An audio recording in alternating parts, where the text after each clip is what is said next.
This episode was brought to you by Big Moose. Find out about the 1 Million Project at bigmoosecharity.co.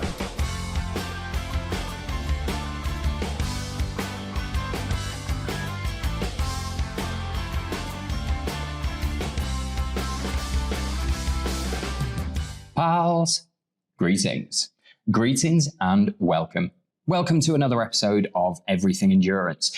It's been a little while. It's been a little while since I've been in your ears. I think now we must be going back to early January, hyping up the Winter Spine race.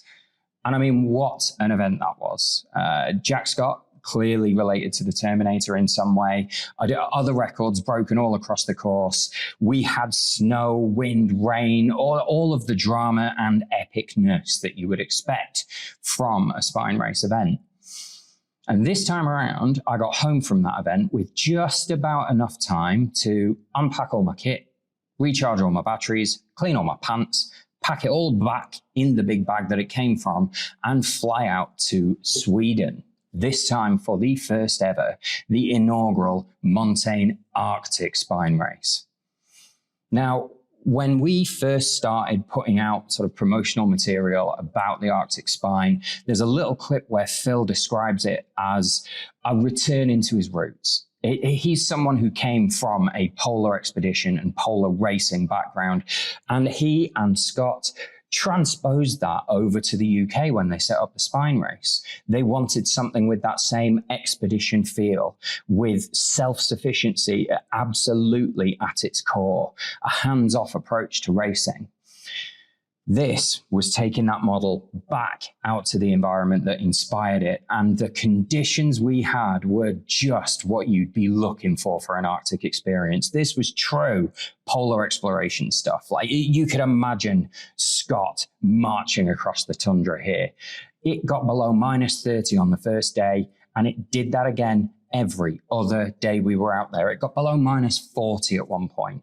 The kind of temperatures that hurt your skin if it's exposed as soon as you step outside, that make your fingers go numb if you're trying to work your phone without your gloves on for 30 seconds or more. That in fact probably kill the battery in that phone before your fingers have a chance to go numb. We are talking true polar conditions, which was the perfect backdrop for this event. Now, the course was the Kungsleden.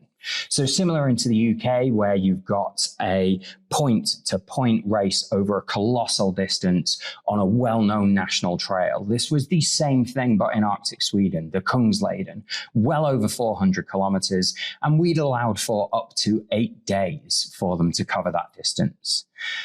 13 runners started in Abisko. By the end of day 1, we were down to 4. By the end of day 2, we were down to 2. And it is those 2 athletes we're going to be speaking to today. Both of them had an incredible race and ended up with medals around their necks. And we are going to talk to them over the rest of this episode about the details. We're going to get them to fill in the gaps, what was hard, what was beautiful about that scenery, what they'd recommend that anybody else planning on doing this race should do to prepare for it. We're going to dig into all the nitty-gritty. Now, you will hear a couple of references to a couple of changes in the format of the race as it went along. And with this being the first ever race out there, we were working with a rule book based on no previous events in the area. Nobody had quite done anything like this before. So a few things changed as we went along, but that became part of the experience. We worked with the runners, we built a bubble around them, and we kept them moving along the course for as long as they possibly could. It was an incredible adventure. Just one of my favorite experiences of races from across all the years that I've been doing this. And I think that's really going to come across when you hear from Ed and when you hear from Kev as well. This was something big and something different, something epic and new and fantastic, but something incredibly tough. And I mean, if that doesn't, in a nutshell, define a spine race event, then I don't know what does. Now, I'm not going to do too much more waffling here. I'm going to get straight into the interviews. As I say, we're going to be talking to Kev Leahy.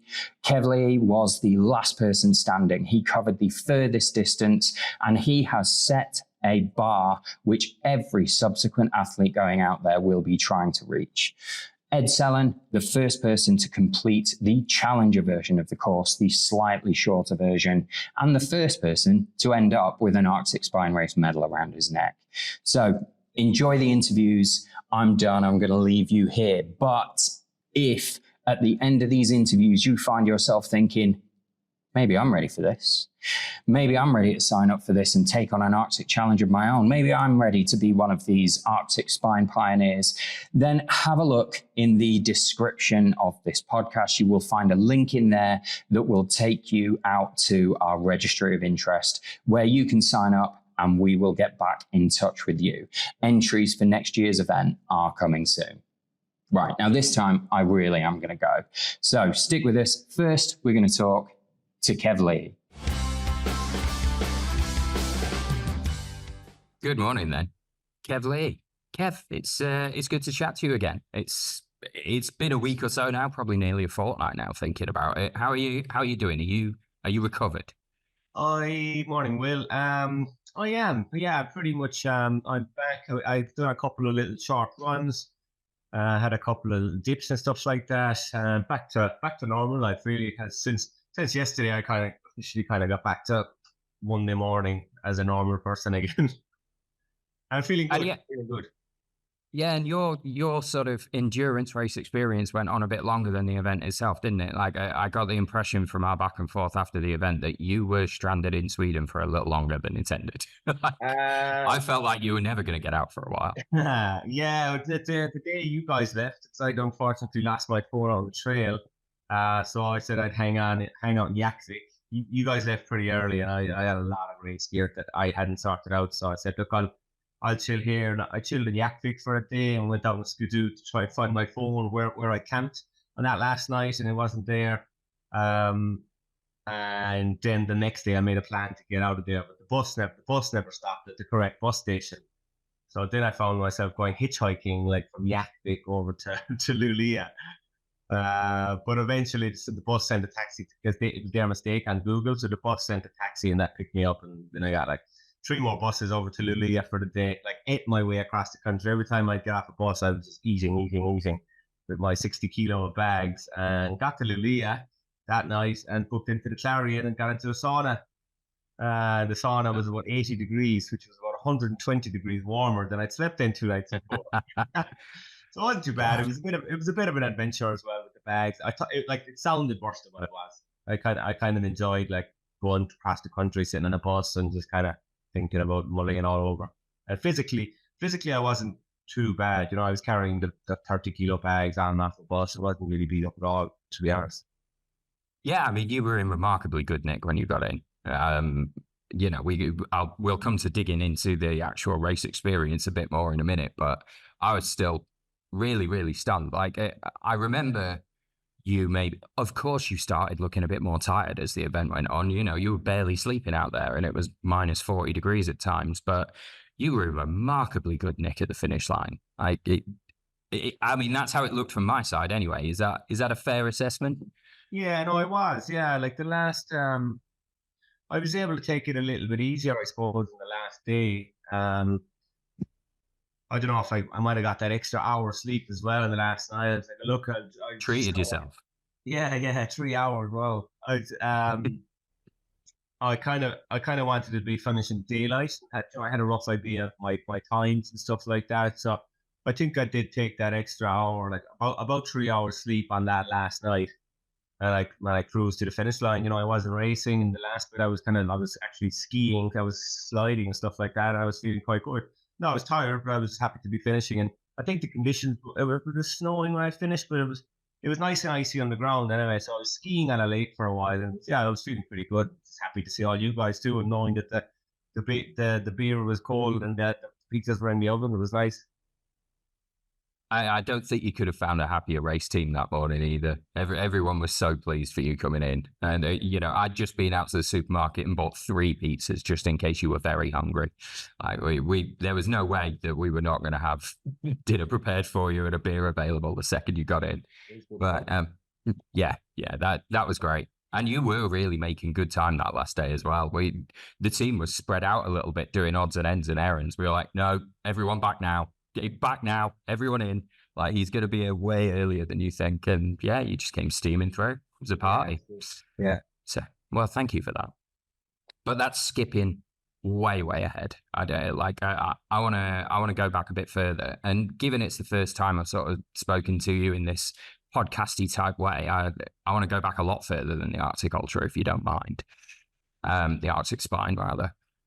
Where I've spoken to lots of different people that I'd put in the category of endurance athlete, which I guess is where I'd pocket you here. And they all have very, very different journeys to get in there. Like there's some people I meet who just seem to be born sports people and were out there playing various different sports all the way through their childhood and stuff. Like there was an inevitability about them getting into some kind of sports. And I've talked to other people who did their first ultra in their early 40s and had a rapid rise. Where does Kev Leahy sit in all this? Probably somewhere in the middle, I suppose. I was always sporty growing up, and my teens, early 20s. I was like playing football and Gaelic football in Ireland, kind of thing. And I was probably just slightly above average at that stuff. Never was into much the running at all. Now went to Australia and probably worked very hard and smoked and drank a lot for a good period of that. Until my late 20s, I kind of saw another side of life and decided I kind of wanted to go traveling again and get back into the adventures more. So when I was just turned 30, I retired from my job engineering in Australia and hit for South America. And there I got into some quite big mountains, some quite long treks, some good endurance stuff, and I really enjoyed it. And kind of knew that was my path. My path was like an adventure. Adventure was calling me. I really liked the adventures of all these things. But when I kind of came back to Ireland then and got more into the ultras, did a local ultra here, 200k, and kind of built on that every year. Would do more adventure races and multi-day races. And then about 4 years ago, I kind of discovered the Arctic racing when I was backpacking in Canada. So first time I did like a marathon when I was there about holidays by myself, and I came back and did 100 mile, and then I did 300 miles in a row kind of thing. And I wasn't sure my next plan, and then I saw the Spine, and I heard how Phil was describing it. I was like, yeah, that sounds like a good adventure. And again, it kind of pushed me into this skiing realm that I wanted to get into anyway. Because I talked to a guy some years ago who backcountry skied from Norway over to Russia. That'd be wow. Yeah. Like similar to a bit like a Bisco. I don't know the exact route, or a bit like the Kungsleden, where there's huts and stuff like that, and they're stocked with timber. So I kind of had that in mind, and that'd be something I'd like to do in the future. So I thought this race as something that really pushed me into that environment with the huts and with the skiing and stuff like that. And I think mission successful at that as well. I got to see the environment in the huts and how nice it is out there to be out there by yourself, kind of thing. And the trails are loosely there, kind of thing. Obviously, need to do a bit more homework than what I've done. But so that's kind of my rough route to here now. Yeah, it sounds like we've skipped through a book's worth of stuff there. Like you were an engineer in Australia and retired in your early 30s to go traveling around South America. I feel like we could do an hour on that. We could. Yeah, so sorry to skip through that a little bit, but that's right. At the risk of this turning into a 4-hour podcast, I might have to come back to that another time. Or you might have to actually write the book to put this back on you. No, not a chance. No interest. Fair enough. It'll have to be another podcast then, Kev. Yeah. But, you've got into this sort of Arctic niche now a little bit. You were saying sort of 4 years ago you did your first race in that environment. It's quite a specific thing. Like I found myself coming from this as somebody who's familiar with the Spine race and covering the Spine race. I kept calling you guys runners out there for the first few days until I started thinking, ain't nobody out there running a step. This is this is an expedition. This is skiing. This is something very different. Still an endurance event, but a different discipline. I mean, how did you end up in that little niche, and what is it that appeals to you about being in that environment? Because it got to say, it seems like a particularly tough place to be. Yeah, it is. Yeah, so I suppose specifically, I in Ireland, there's a couple of Arctic ultra runners.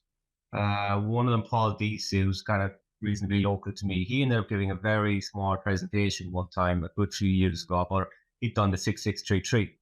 And I got to see Paul and meet Paul, and just Paul was like a sound guy, and like just kind of gave me confidence to think, oh yeah, I could do that. And I like adventure is what I've been looking for, and kind of just wild stuff and text myself.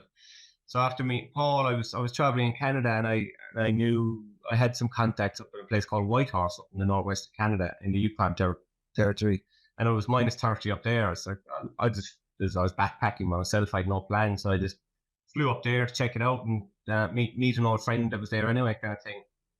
Just as you do backpacking, just making my own plan kind of thing. Yeah. And it was great. And it just so happened that the Yukon Arctic Ultra was on like the week after. So I got to see these guys out in their gear, and I had thought it'd be really specialist, but then I was like, I've got that kind of gear. I could do that. So I ended up asking the director if I could do the marathon, but it was too late. So I ended up like doing the marathon the day before the marathon was actually on, because the route was all marked out. So I got like brilliant. The lady that run the hostel dropped me out like a marathon away from Whitehorse, so I ran all the way back in the river. So there and then I said, right, I'm coming back next year to do the 100 mile. And I did the 100 mile. I ended up winning the 100 mile on my first attempt. It was gas. I didn't sleep at all. And people were like, why didn't you sleep? Because my gear was so bad. I like terrible gear. Oh no, really? I just keep going with my sleeping system. I hadn't learned much at all, but it was interesting. I did learn a lot, but I didn't have the right gear for sleeping out. And in from the 100 mile, I just wanted to do the longer ones, and I signed up the next year. I signed up for the 430, but COVID shut everything down. And the following year there was no 430, so I said I'd do a 500 in Sweden and a 500 in Canada. Well, which is where 1,000 kilometers of chaos comes in, I suppose. Yeah, correct. Yeah. Which was just great. And as a consequence of having sort of seen that and seen that you've done that, we kind of had high hopes when you came in. Like straight away, it was like, if anyone's going to do all right on this, it's going to be Kev. Like, he looks like he's got form in this environment. And you did. You just looked comfortable out there. I got a great photo of you next to your tent on the day where you were sort of testing the kit and showing our team that you know what you're doing here. And you're just leaning on your shovel with a massive grin on your face, like, yeah, I got this. That was my new shovel, so I was really happy with my new shovel. You look proud in the photo, I can tell. Yeah. No, I didn't feel coming into this one. Although there was a big question mark over my skiing ability, I was quite calm about it all. I knew I had the right gear, I knew I had the experience, and I knew I was just going out there. I think we chatted about winning. I wasn't going out there to win. I was going out there to spend a long time out in the environment, and yeah, winning is a bonus, and you do get a little bit competitive. But I was just chilled, and I was happy to be going out there, skiing this race, and be part of the first race, and I had a good feeling about the environment and the landscape as well, and it didn't let me down.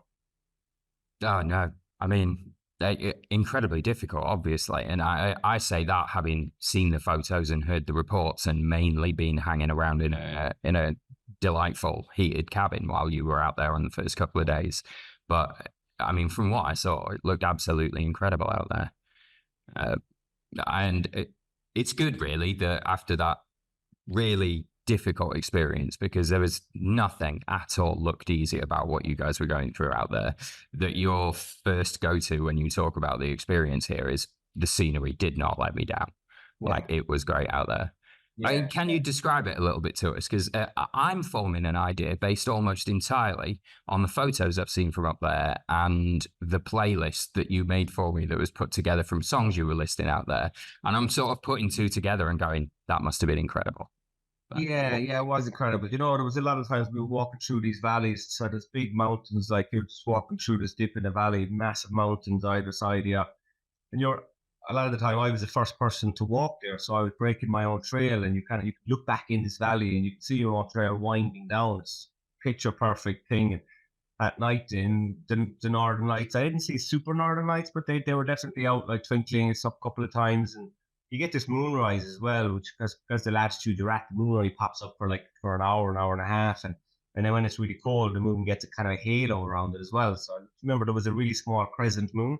So you're Yeah. just walking along in this isolation, and all of a sudden the moon pops up and the moon pops down just after the sunset. Yeah, just some awesome nights. I think I told you about like that morning as well. I got up and I was hiking up a hill for like 3 hours, thinking would I ever get to the top, and it was still dark. Then I got to the top and the sun was starting to rise, and I realized there was an inversion, so there was a low blanket of cloud all over the ground as far as you could see.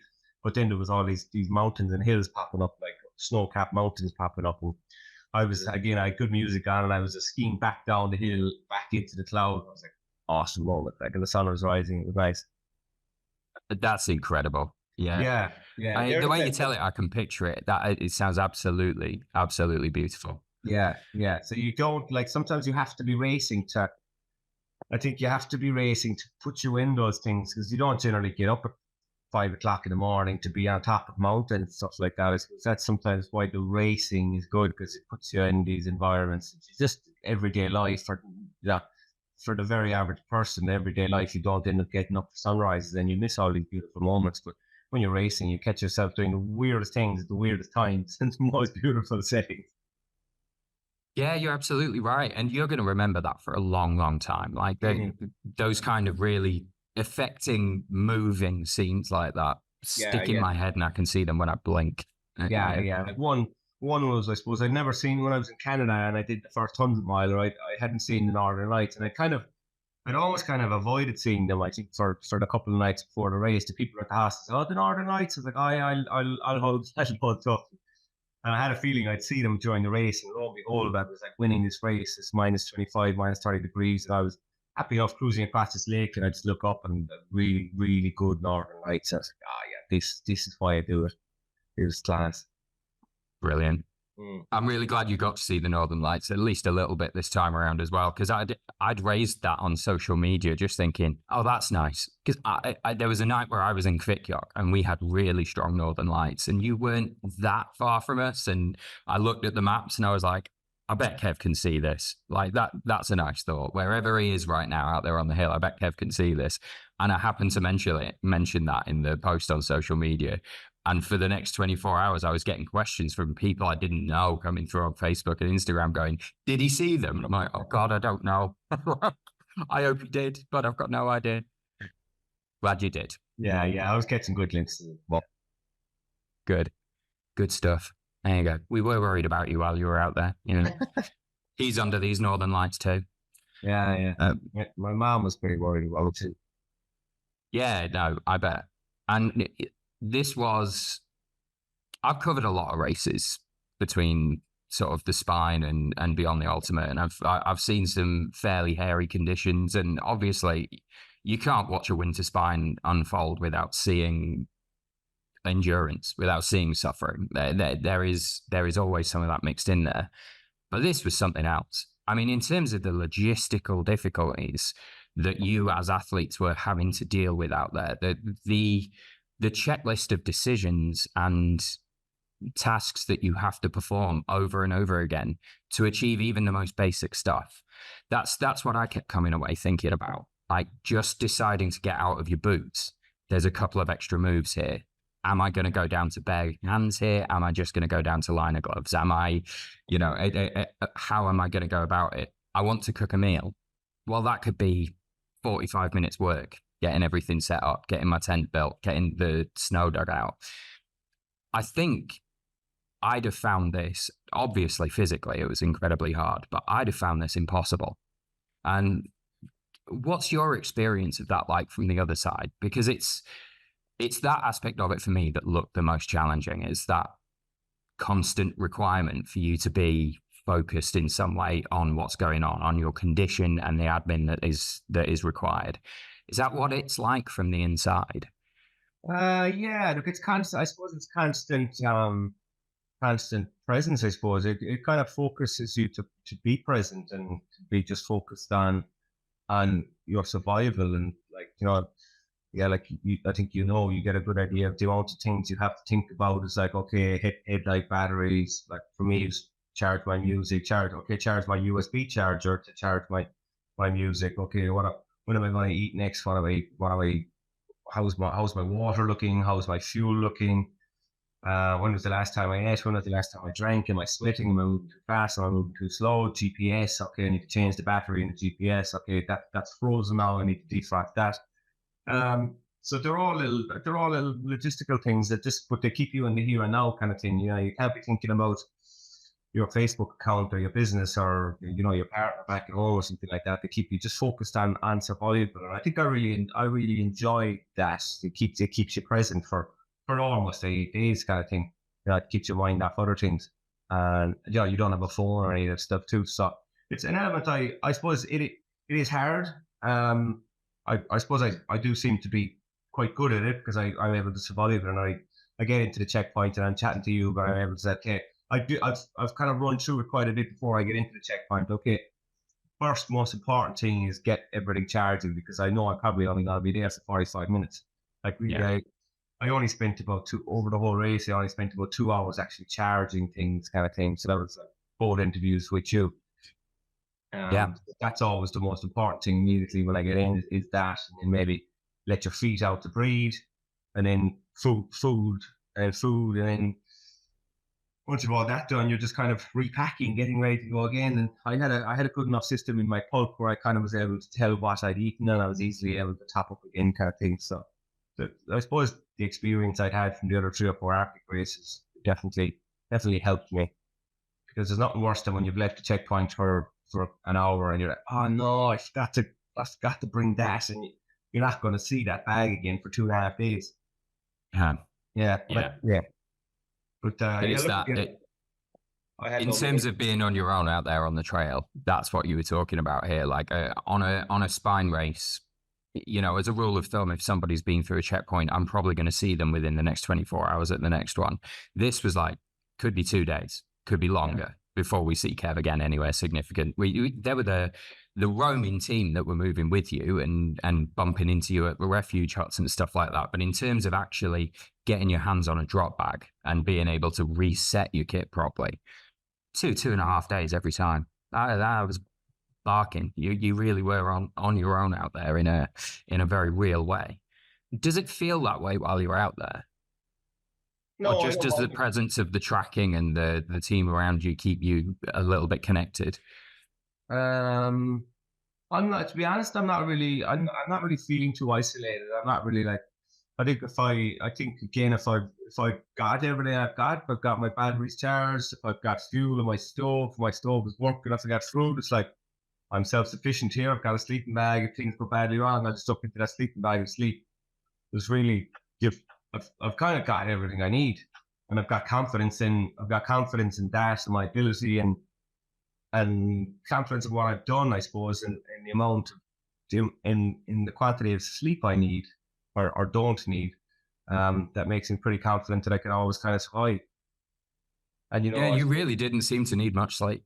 You were so coherent a couple of times I saw you in checkpoints. It was very much, we can chat. That's cool. Like you were always friendly, affable in the checkpoints, but it was also, and I need to charge this, and this. This is what I'm going to do now. This is the next 5 minutes, and then I'm going to be leaving. And invariably, you left by the time you said you were going to. Like, it was as close to F1 style as pit stops go as you could get in that environment, really.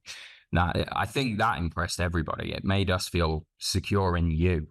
You've got to think, from our point of view on this race, this was a bit of an experiment for everybody involved on all sides. And I think it was important that we had faith in you to allow you to be out there for that long, if you get what I mean. We needed to believe in you as well, and you gave us every reason to. You looked at ease with the environment. That's not really a question, I guess. That's just a compliment. Thank you. No problem.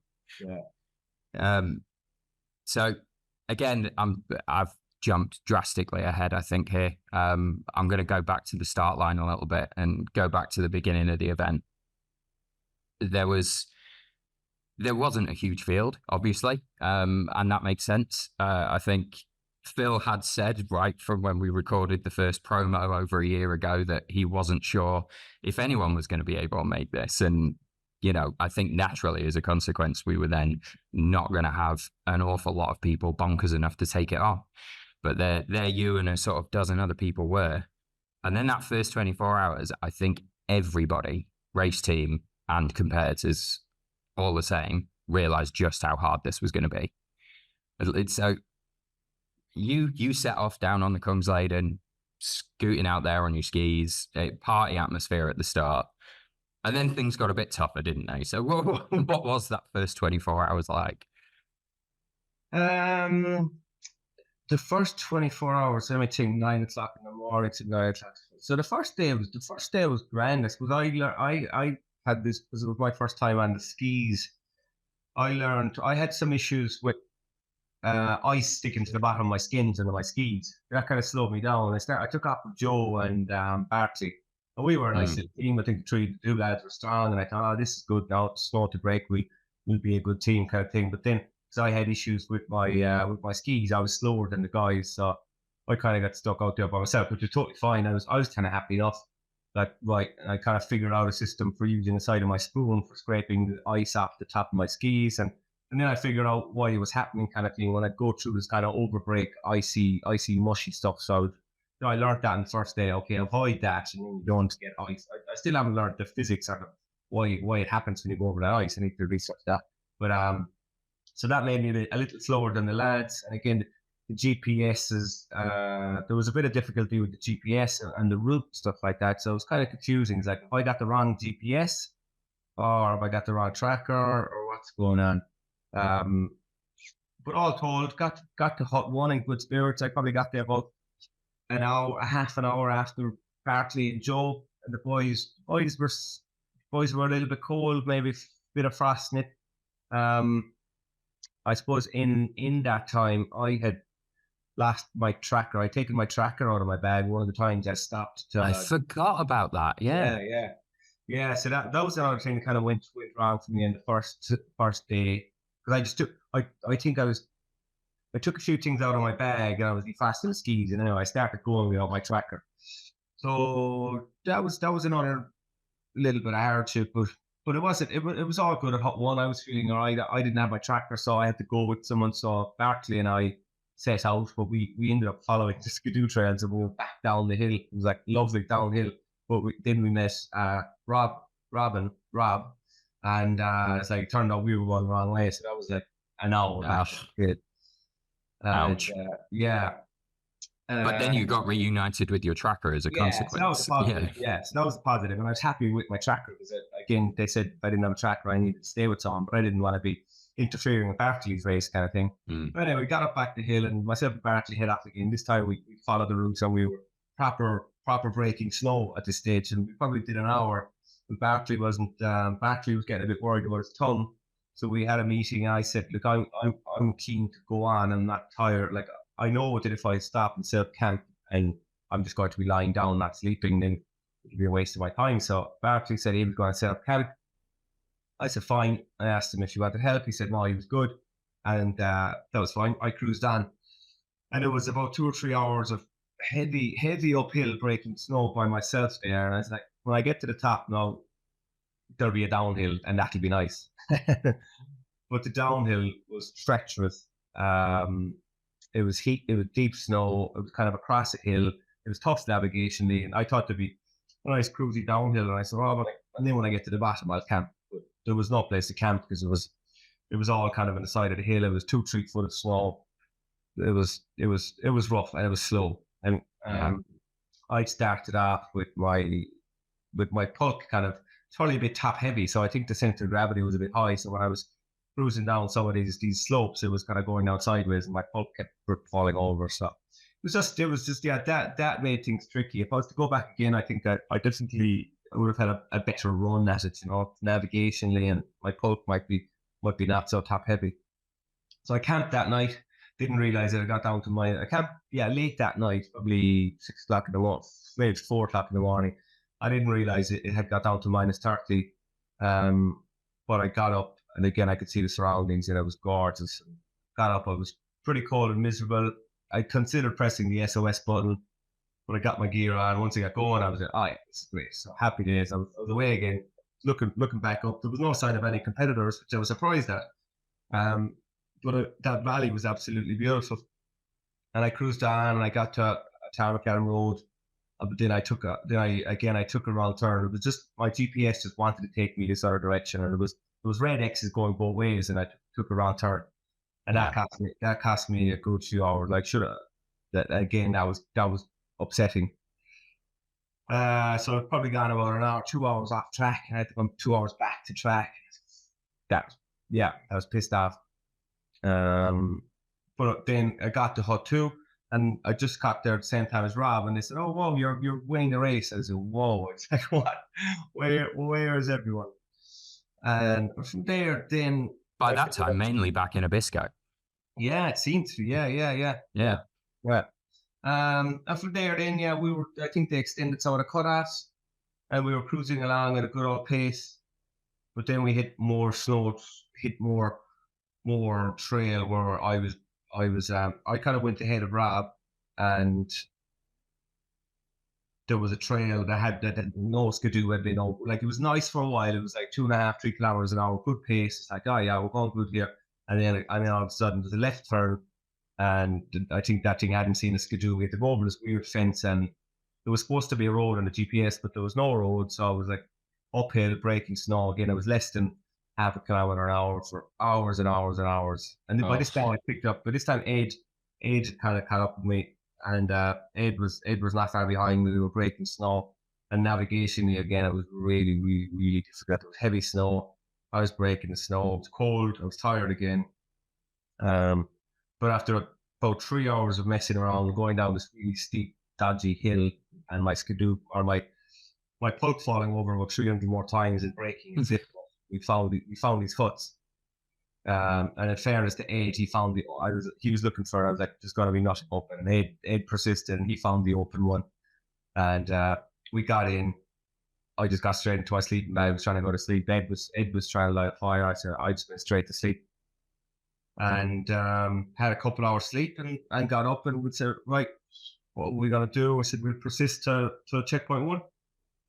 And then Robbie landed in a skidoo, so he kind of pulled the plug earlier that night. So the skidoo driver, Sammy guys, left him off there, and he lit the stove, and we had breakfast, and myself and Ed cruised down. And at that stage, when we left the hut, we were just going as far as Hut 1. But then after an hour, I kind of was feeling good again, and I said to Ed, I'll get there, but I'm continuing in the race. And Ed was like, no, he was kind of like, oh, I'm out. But then slowly throughout the day, I think Ed moved. He was stronger, and he decided to continue past checkpoint 1 as well. I'm looking forward to talking to Ed, because he changed in that 24 hours from the outside. He really seemed to grow into himself as he was going through that day. He did. He got more fights than it's all. Yeah, and I'm sorry to sort of stop you mid-flow there, but one thing you mentioned there that you mentioned to me after the race, and I hadn't picked up on at all. And this is one of those sort of key things that when I'm covering these races, I cannot see everything. It's impossible. Nobody can. And I had no idea how close you were to pressing the SOS button on that first day, or how close we were to not having you in the race. Yeah. I mean, it was just a thought. I don't think I'd have pressed it. It was a thought. It was like, this is miserable. I want to press the SOS button, but like you have to like move that plastic thing a little bit to press SOS button. I don't think I'd have done it. It was just a thought, to be honest. Yeah, fair enough. Yeah. From like then, like the trail got a little bit better from there. We had a very slow time, a lot of trail breaking, but from then on, there wasn't. The skidoos had kind of cleared the trail for us a bit better. So you were always going probably at least 2 kilometers an hour kind of thing, or 3 kilometers on a flat kind of thing. Now, there was some tough hills and stuff like that. For sure, there was some steep parts that I used to have to take my skis off on. But the worst of the trail breaking had been done in that first 36 hours, I would say. Yeah. But like I say, by that stage, the damage was done to a lot of the field. It had been minus 30, and coming up and down those really steep bits would have been hard for everyone. Absolutely. I know, you say it got to -30 at that point. It never seemed to get above that again. I don't remember writing a warmer temperature than that for the rest of the race from there. Yeah. Certainly not a night. Yeah. So yeah, we knew it got seriously hard out there. And, you alluded to it there yourself. The cutoffs got moved at that point. Yeah. And I fully understand that. And I was really pleased when I was there with Phil and he looked at what was going on and everybody talked about it. And Phil was like, we're not stopping them. Like things have turned out on the ground to not be exactly as they thought we were going to be. If these guys want to continue, we're going to make that work. Like, this is the first race. We've just learned a lesson. Let's move on and keep going. And I loved seeing that happen, but we all kind of knew that wasn't necessarily going to be easy for you guys, that you wouldn't get the message straight away because of the way that the trackers function. And we didn't know how you'd receive it at the time. Like, would you be pleased to hear that we were going to carry on with the event? I'm happy for us to talk about that a little bit. That must have been mentally tough. And when did you find out that we were just going to move those cutoffs and keep rolling? I think it was when I made that nav error. I think I got a message to say cutoff had been extended, and at that stage, I presumed like loads of people had passed me out when I was off going the wrong direction. So I was like, "Oh, brilliant! I'll still be in the race." But then when we got to Hut 2, and I realized I was leader of the race, I was like, "Okay, this has been miscalculated. If I'm leader of this race, now obviously I'd had the nav error. I should have been further ahead. But the rest of the field is behind me, so it was getting obvious that it was harder. The cutoffs were quite tight. Yeah, they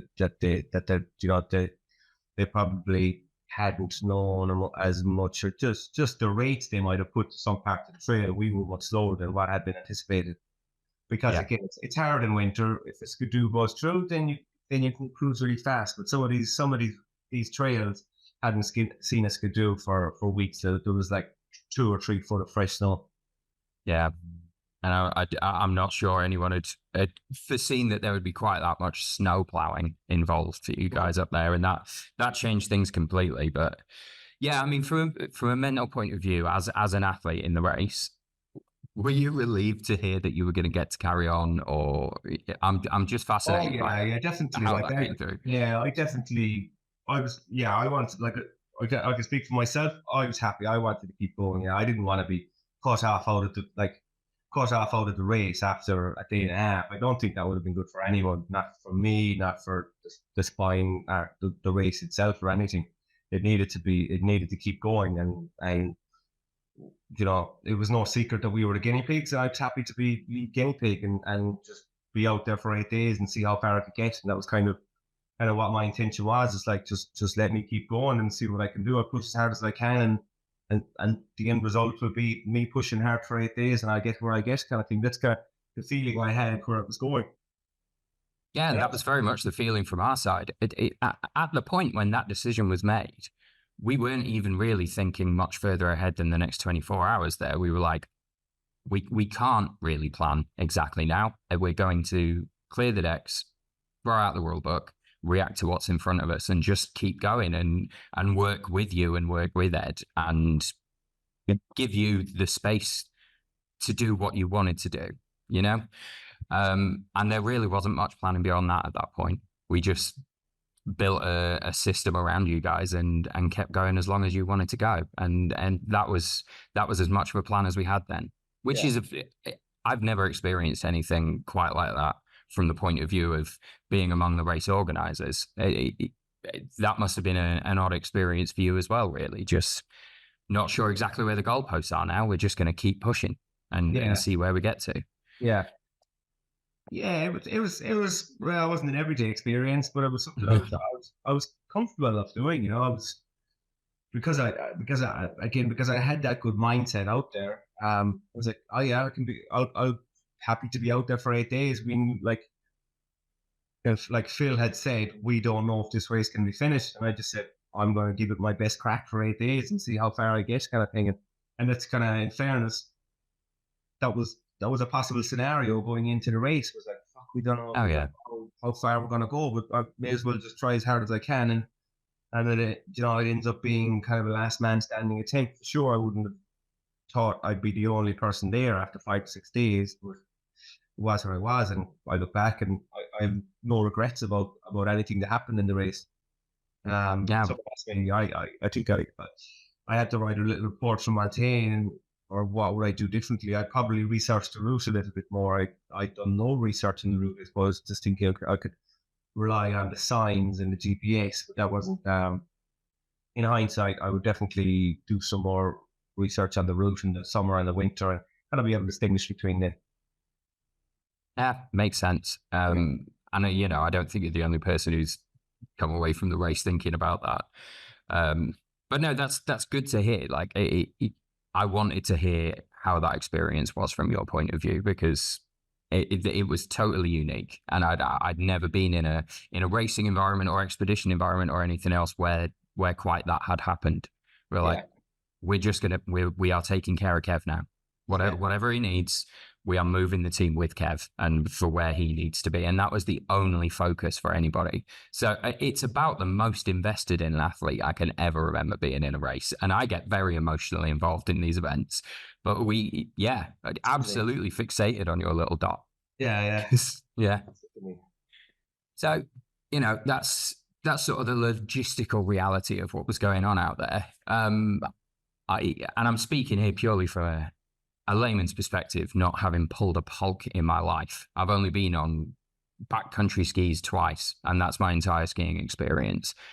It looked hard work, and you had a very different system to everybody else. I saw a lot of people with these sort of stiff harnesses and frames and big, long fiberglass pulks that look like you could go canoeing in it. And you seem to have a sheet of perspex on a rope, but it worked. And we kept asking each other, like, how is he not getting overtaken on the hills? Like, how is this functioning so well? But it just seemed to. So is that something you'd picked up from your other race experiences? And that did it work well? Like, would you do that approach again? Yeah, 100%. Yeah, it's perfect. So, like, I'm a good record through all my races. It's very light. It's travel, so it rolls up. I think I showed you, like, it rolls up into this. I was amazed. Yeah. So I suppose I made the decision 3 years ago that I'll be doing a few Arctic races, and rather than paying, you pay 60, 70 pounds or euros or Aussie or Canadian dollars to rent a pulk every time. But this one is a very clever system, and it had a bag as well. And I see the bags had like clever compartments and stuff like that. So I did some research back in the day, and I picked this up, and I wouldn't change it for anything. It's very clever, it's very light, and like you were questioning, I don't know, whatever the friction coefficient of, I wasn't sure how it would be, but like when I was going down a hill, I was always faster than it going down the hill. I suppose a little bit of fresh snow would slow it down going down the hill. So that was the friction coefficient worked out quite well. And the rope system for me, like some people love the stiff poles and all that, but I suppose I like the fact that I can just stop and turn around and grab something out of my bag without having to untip poles and take a belt off. It makes it way, way, way more efficient. And I hadn't thought about that aspect of it, but yeah, of course, you can just turn around and step towards it. Yeah. So you can take a drink of water, or you want to grab some nuts, or you're changing headlights. You're not having to take the whole thing off you and put it down. Much easier to control. I think all those people using hard poles are absolutely crazy. Yeah, well, I suspect we're going to have a lot more people with your kind of system that come along next year. You having been one of the guinea pigs, people are going to be picking apart what kit you used and what worked and what didn't. And I see us, whoever it is that's selling those little fold-up pulks that you've got, I think they're going to do a decent business before next February, because that worked well. We were all really surprised. Yeah. Also, you mentioned friction coefficient there, and that was one of the measures that we had for how well you were doing cognitively during the race. So someone asked me how you were at one point. I was like, he just used friction coefficient in a sentence. So he's probably less sleep deprived than I am right now. Yeah, friction coefficient and center of gravity, they are my two engineering terms I got in there. Yeah, well done. It's so, people get hung up on sleep deprivation in spine events. It's something I always get asked, is like, how much sleep did they get over the course of the event? So I can't get through an interview with somebody in a spine related race without asking about sleep. How much did you sleep, and how much does that bother you? Like, how much does the sleep deprivation weigh on you? Because from the outside, it really didn't seem to very much. I suppose, like, on a grand scale, I probably started off doing 70 kilometers on the first day and 65 kilometers on the second day, minus 5 kilometers every day. And that's probably 1, sleep deprivation, 2, a caloric deficit, 3, just getting tired kind of thing.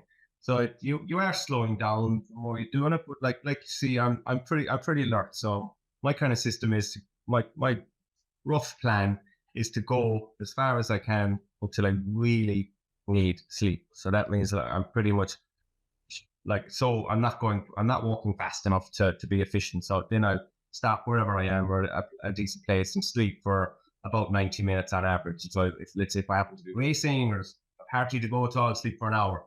Or if I'm not racing, then I could take 2 or 3 hours and I feel better. 90 minutes is kind of a key number for me. I think it's a key number, like in the army and stuff like that, to kind of give you that REM sleep, to recharge the batteries, to get rid of, let's say, the sleep monsters or the hallucinations or whatever, and you get up and you can get going again, and you kind of feel like you've had a sleep. So I probably average 90 minutes a night. And cognitively, I was very good on that. Like, long term, it's probably not good for you to do that for weeks on end. Probably not good for you to do it for a week like I did. But I that's one negative out of a whole lot of positives for me doing ultra runs kind of thing. Yeah. Like, it's a week later, I'm feeling totally fine mentally, physically. I'm not having funny dreams, which I have had in the past. So it's all good now.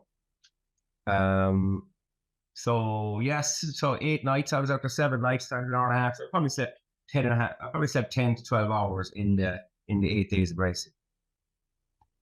Which it sounds wild from the outside, but I get what you mean. I've seen this before a bunch of times now. 90 minutes seems to turn people around completely during a race, and that's what I was seeing from your side. I just think that is one of the aspects of this type of event that's hardest to relate to for people that don't have much attachment to these kind of endurance sports.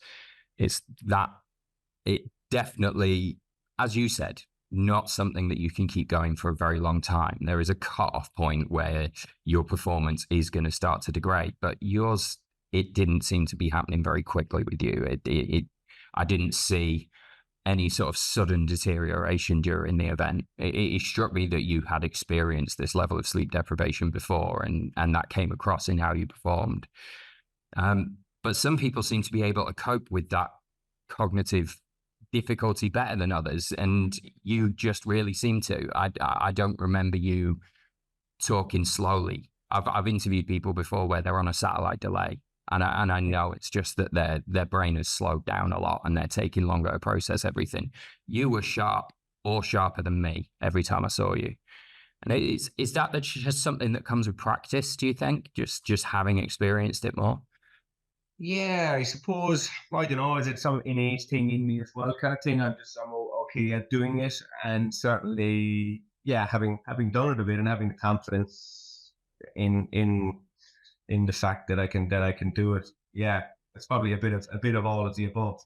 Like, it's tried and tested. I suppose I started off doing 1 day races, 2 day races, 5 day races, 6 day races, and here's an 8 day race kind of thing. But yeah, I think having done a little bit before and kind of testing the systems, okay, 3 hours, 2 hours, an hour, what works, and 90 minutes seems to be a kind of a number that works for me. But again, it's all just going by feel. Sometimes then you might need to do 2 90 minutes in a day because just the first 90 minutes didn't work or whatever. But again, like, if I was going longer, you probably, like, if the race had turned into a 12-day race, then I probably would have started adding a couple of hours to my daily sleep just to help with the functioning. Yeah, and you weren't exactly in the most luxurious accommodation while you were sleeping either. So there's probably something to be said for there not being much high quality sleep in those 90 minutes. Well, you did one night out there at, I heard, -42. Yeah. That was the number. Yeah, yeah. That was the second last night. So we hadn't. I don't think any of it. Look, we hadn't expected it to get that cold. Really, had we? Like -27 was the coldest it was predicted in the long range forecast. But Yep. this particular night, I was cruising along, kind of good enough. I tried to have a sleep at about 11 o'clock and got a bit of sleep, but wasn't feeling super comfortable. Probably I didn't do a good job making my bed well. And then I met this guy in a skidoo, and he said there was a couple of mushers on the way. For those who don't know what mushers are, they're like dogs sled. The guys behind the dogs, putting them, telling them go on faster. Mush. So I met two of them. They were Norwegian guys. They were after coming from Norway for a race in Sweden, and I had a chat with them. And the second guy said it's really cold on the lakes, -40. I was like, oh, whoa, okay. And I had a temperature gauge, and my pulk, it only went down to -30, and that was kind of maxed out. So then I was like, right, this is pretty cold. But I'd heard I knew there was a village coming up, kind of an old Sami village that was abandoned in winter, and there was a church there. And I just said, I'll try and get to the church. Maybe the church will be open. I get to sleep indoors.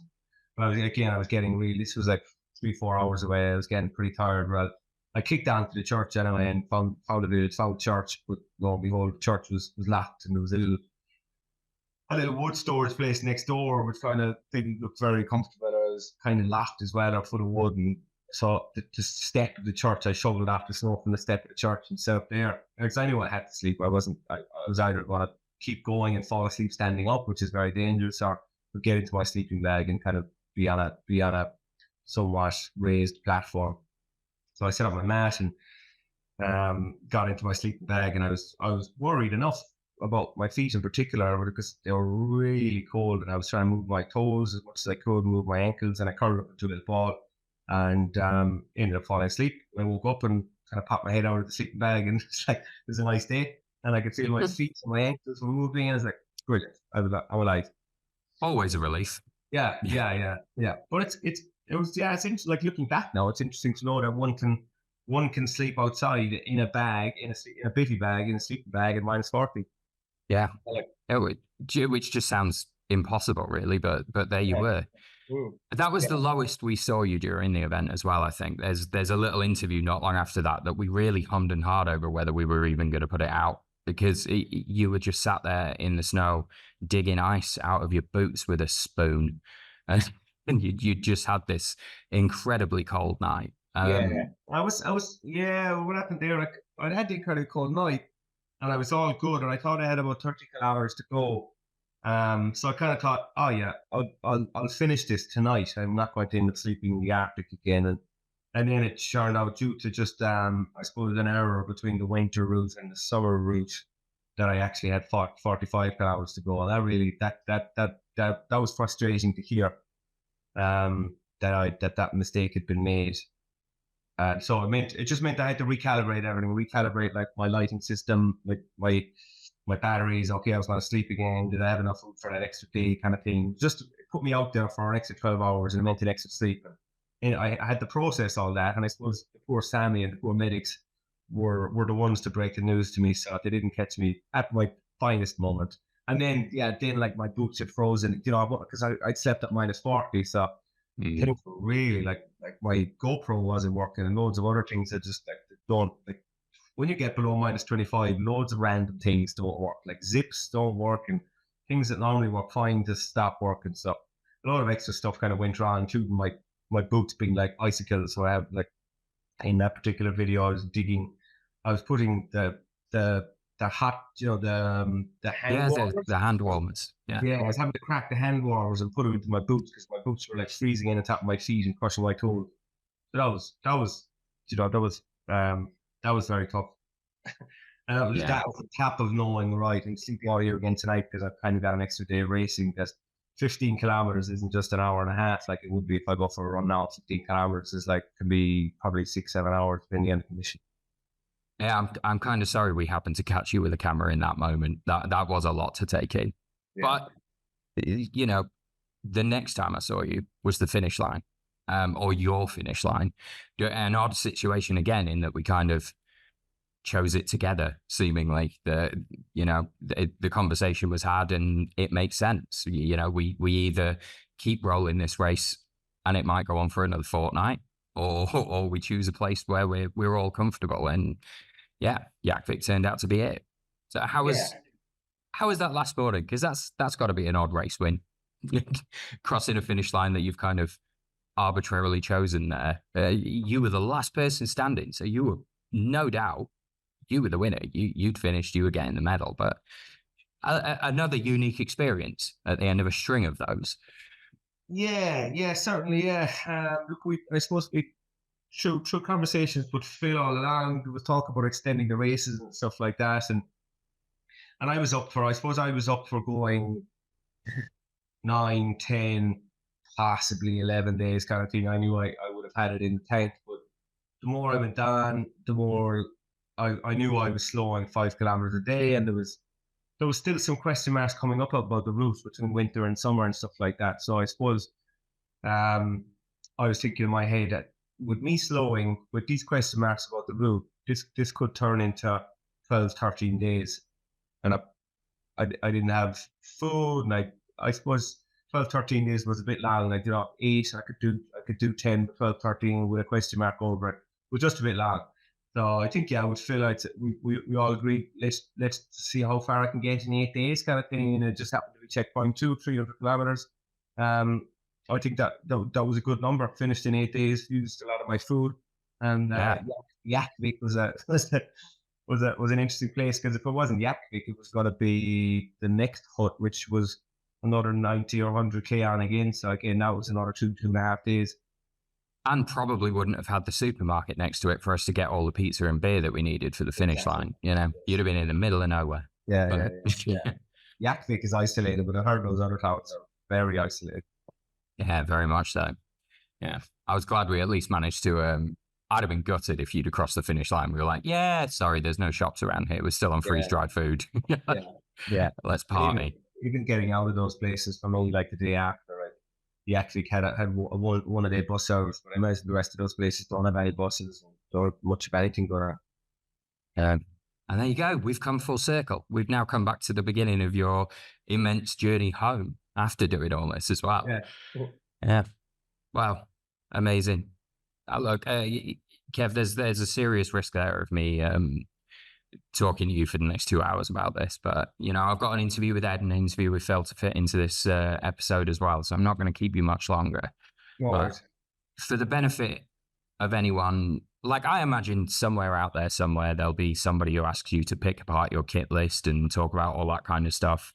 But if I was to ask you for one piece of advice for anyone thinking of signing up for this next time around, if they were going to focus on sort of one aspect of their preparation, where would you guide people?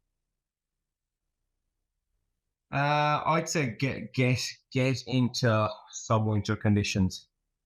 Yeah, I'd say if you got the time and the money, spend like in early January if you can, or over Christmas, take all your kit, get to the Arctic, do a couple of days on a trail, and then you test everything. You know what works. I know, and this is difficult. I've never had the opportunity to do it.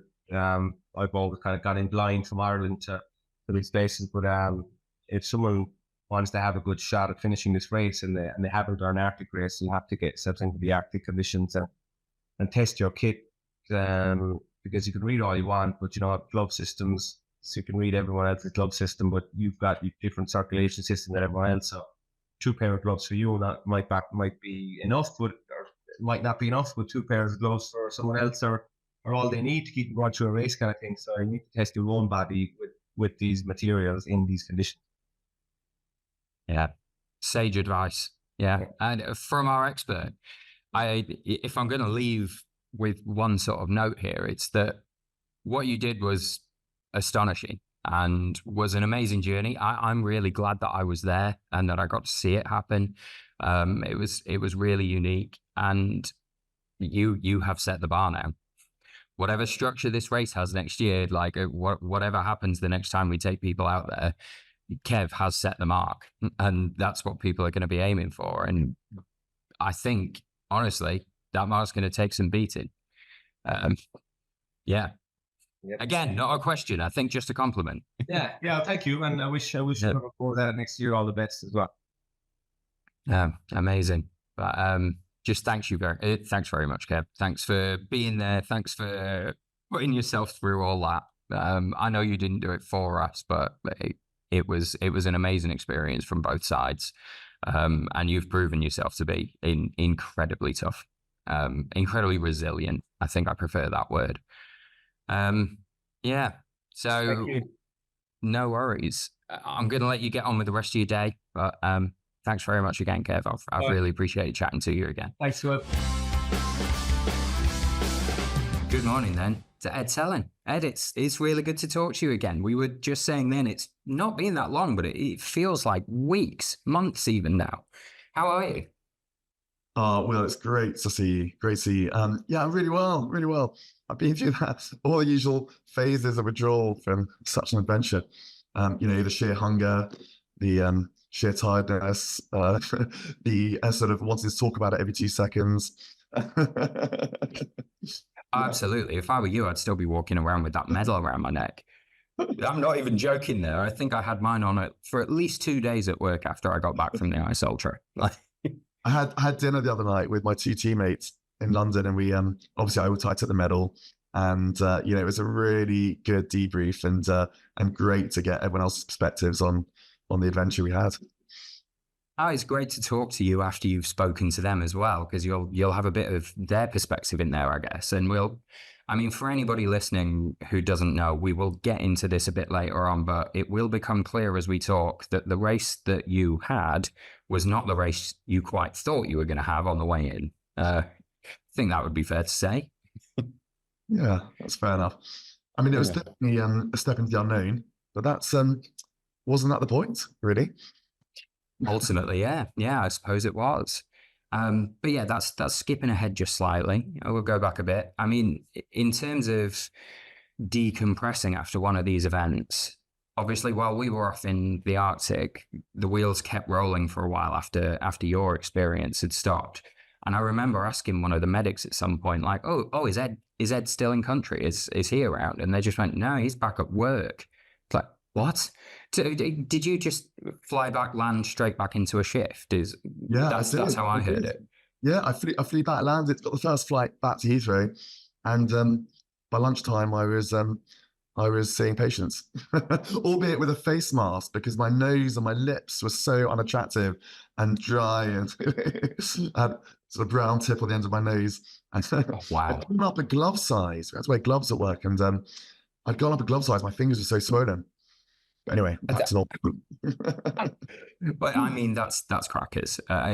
It speaks a little to your resilience as well. Like I've known plenty of people finish events not even as hard as what you were doing and be out of action for days afterwards. You just got straight back into the real world. That's pretty amazing work. It's quite a long journey back from back from Arctic Sweden. It's properly remote. I didn't realize how long it would take to get out. It's a slick, well-planned journey in, and it's I was tossing up a 9-hour bus journey back to an airport, 2-hour bus journey, another flight, and a third flight. It took 3 days to get back, but that was awesome because I needed 3 days. I needed 3 days just to, allow my tissues to recover a little bit, to sort of stop limping quite so much, to kind of feel a bit more human, to take on some calories. It was useful, and also to go from utter personal space to to busy normal life. A bit of readjustment. Yeah, I bet. Well, anyway, we've skipped ahead slightly again. I'm already talking about the end of your event there. Let's go back. Let's go back, Ed. This being the first time that we've sort of spoken to you on the podcast, I'd like to know a little bit of background. So you and your 2 teammates had entered this, and was this a typical endeavor for Ed Sellon? Do you do these kind of big adventurous challenges? And like historically, are you one of those born sports people that's been doing this stuff since you were a kid, or one of the many types of people I talk to in endurance events who didn't really come to it until much later on? There we go. I don't know what the question is right there, Ed, but yes. I was a pretty decent cross-country runner and played a little bit of every sport. when I was younger, and spent some time in the army and realized that I could, had a bit of an endurance threshold, I suppose, that allowed me to do a bit more than some people. And then with these two really fantastic old friends, we got together and found some kind of joy in organizing, planning, and training for events.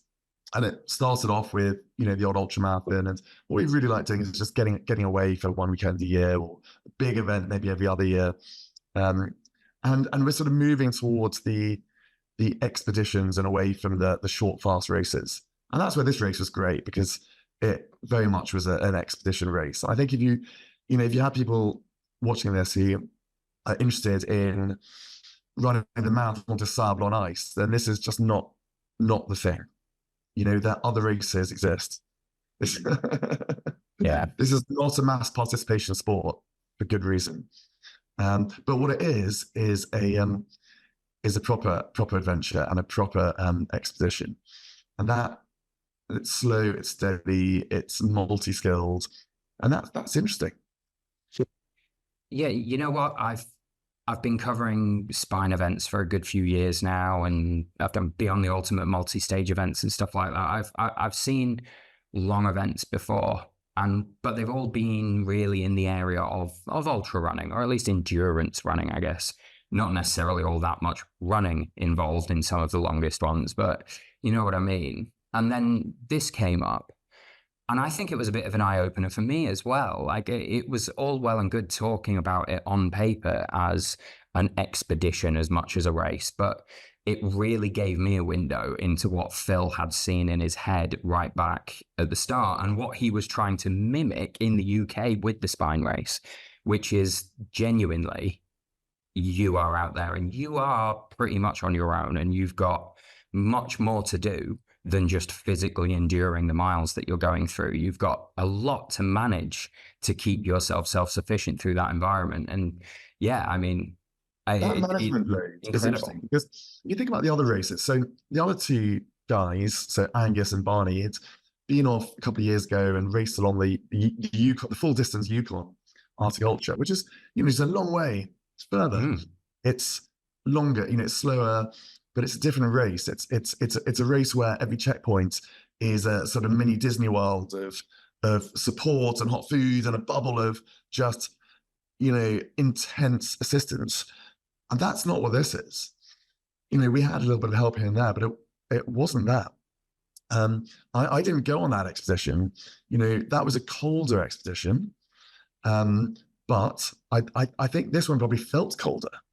I think because of the challenges of the kit and the wind, all the rest of it, talking to the other guys, I think this one had a far greater attrition in terms of, dropouts and just the effects, the sort of the physiological effects that much more damaging and punishing than the Yukon, which is the sort of more established and longer race. And then there are others, aren't there? The Lapland we're interested in, but this is the one that nails the self-sufficiency and the sort of feeling of the great, you're there on your own.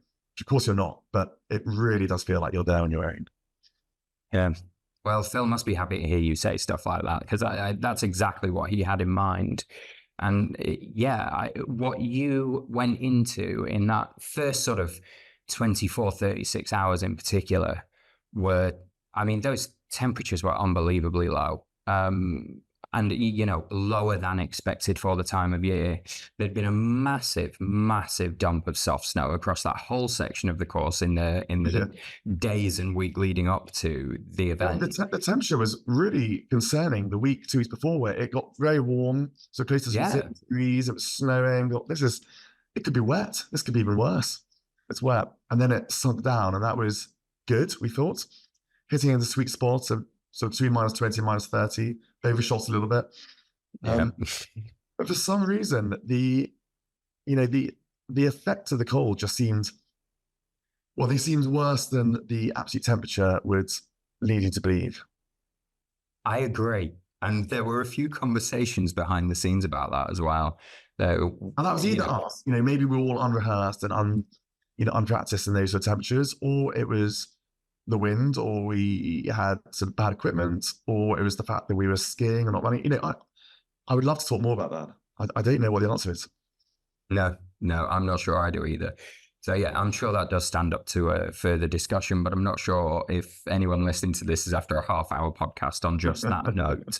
But yes, bloody cold. And once in that first 24 hours, I got my first report of it having dipped below -30. And I didn't hear another report on the temperature that was above -30 until the end of the race. I'm sure there were peaks and troughs along the way for you out there on the course. From my perspective, I'm getting data from the tracking system and the people around on the course, and that was all I was hearing over and over again. And it never lifted again. It stayed that way right until Kev had finished his experience of the race. 3 days later, further down the Kungsleden, the Beyond the Ultimate Ice Ultra started. They barely got below -15 the whole time. They had a couple of 0-degree days. So we seem to have got, but we got this pocket of incredible cold in the middle of, it could have been an entirely different race there. I mean, there were moments of warmth. I mean, threatening to get a little bit warm. Not many, but in those moments, I was more anxious than the cold moments, because we all knew, if not before, definitely after Charlotte's medical brief at the beginning, that you sweat, you die. And we it's great, but I took it very seriously. And we knew that we mustn't sweat in our down jackets. We knew we mustn't sweat in our boots. We knew we mustn't sweat in our gloves. But reading a few people's blogs and chat to some of the others, I think these are all mistakes that people made. Why were people's gloves icing up? It's because they put them on the ice or they sweated in them. Why were people's boots? Yeah, it's because they weren't putting them down their sleeping bags or took them off for various reasons at certain points. All these things happened. I got very anxious about what on earth I should do with my buff, which of course, freezes within moments of breathing into your buff. It becomes a block of ice. Yeah. And then the ice is sitting in your nose. Oh God, it took me 2 days to really think of something to do other than just turning it around and alternating which cheek froze. And then I understood my kits a bit better and realized that, and I was being a bit stingy about using my spare buff. I didn't want to have 2 frozen buffs. And then I realized that on the inner lining of my brand new down jacket, I had a waterproof pocket. And of course, this was the only place I wanted the body. And so I was alternating it in and out of that waterproof pocket, and it worked perfectly. But that was my first error. It took me 2 days to work that out. And that's the kind of fine line we're talking about on this event. Don't come up with a system for rotating your frozen buff, and you end up with frostbite in your nose, or a potentially race-ending thing there.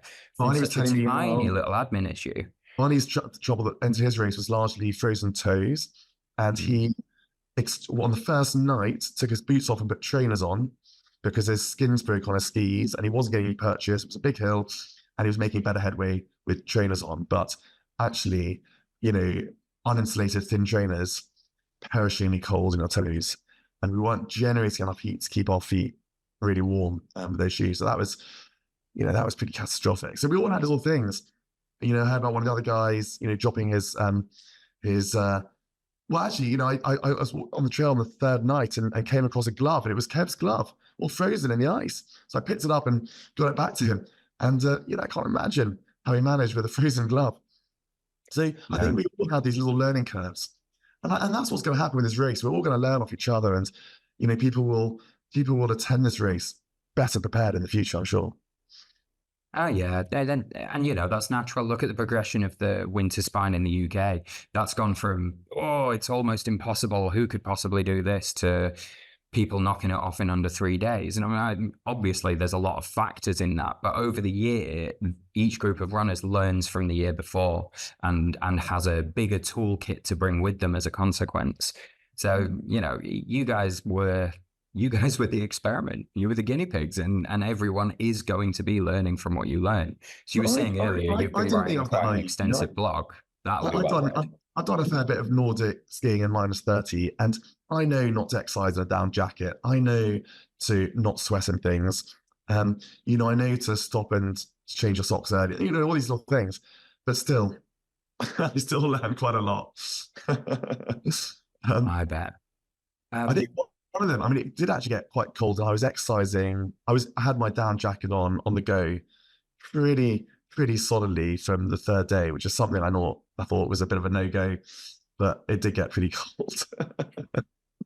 It really, really did.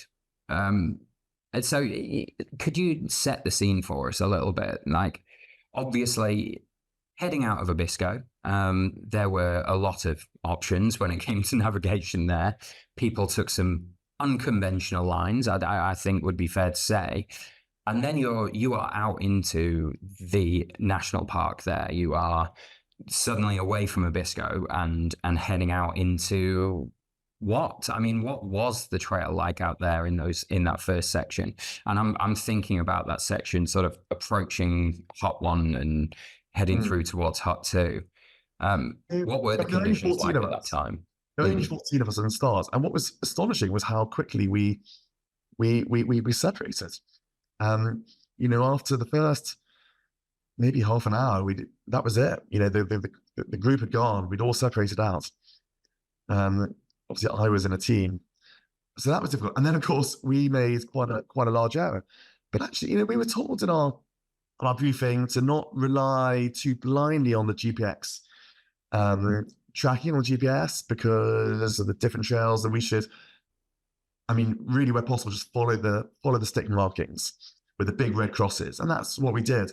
And then an hour and a half in, we stopped to have a quick break, and had all three of us heard our beepers, our emergency beepers, go off in unison.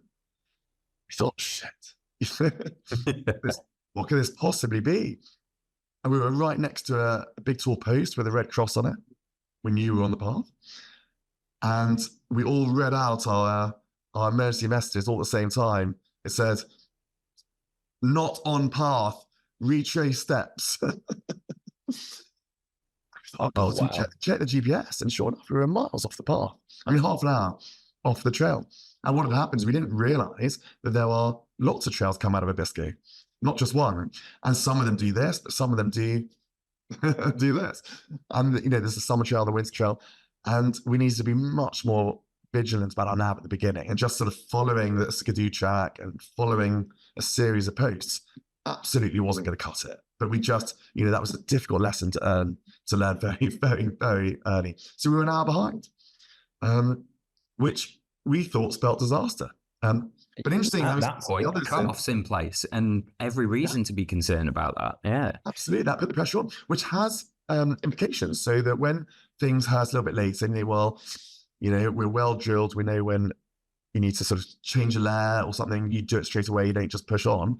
When suddenly you're pushing against cut-offs, you're right on the edge of, little things start slipping like that.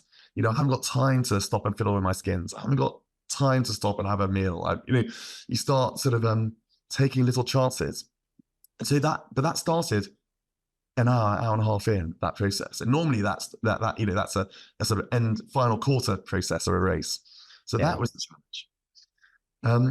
And what happened, I think, having spoken to some others, is that other people had also taken that path, but had maybe heard the beepers earlier or would detect the problem earlier, and then had taken a cross-country path back onto the real path, whereas we sort of retraced steps, went again, which I think was the right thing to do. And then we just had a very long, steady climb, on and on and on.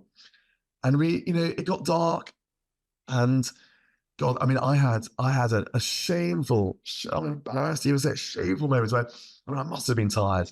We stopped, and I was the third in line of our team of three, and I took my little rucksack off, put my down jacket on, good admin, took it off again, put it back in the bag, beeper was in the bag, and I set off, forgetting to put my bag back on. Crazy.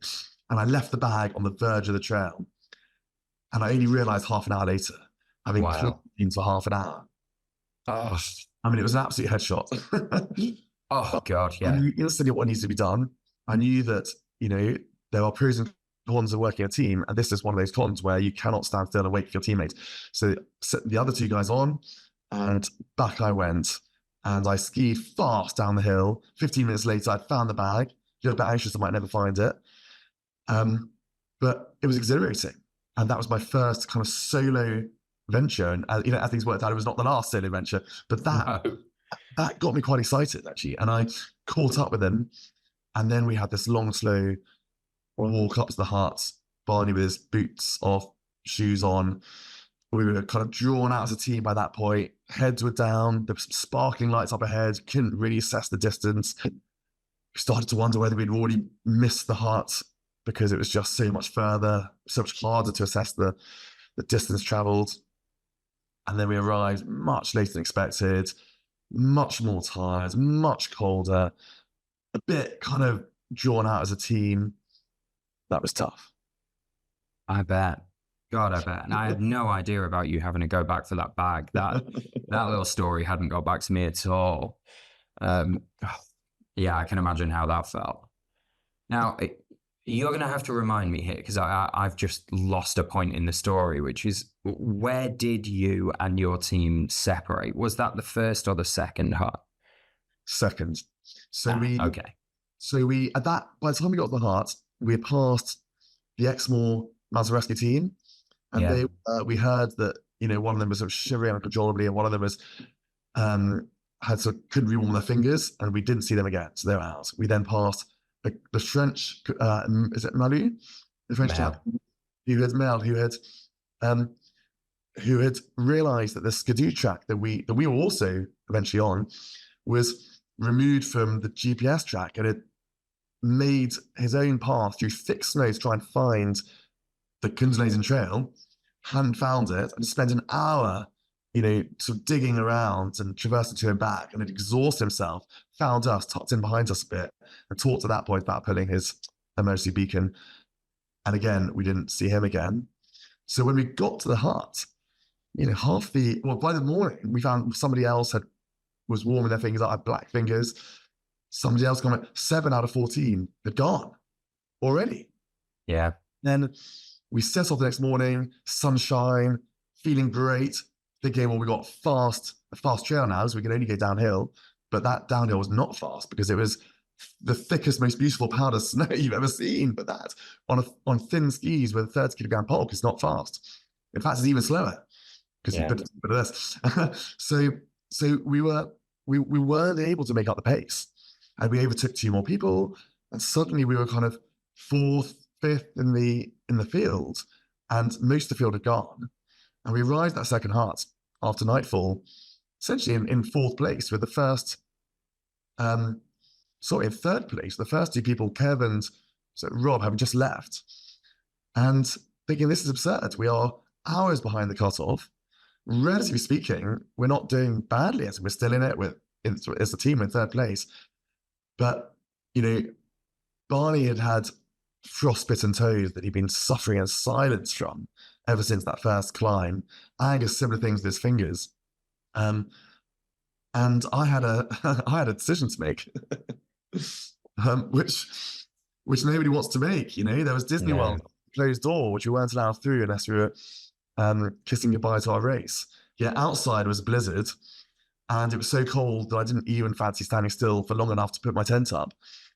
And also, I didn't trust myself to put my tent up and not, at some point, sack it all and walk inside the Disney World door.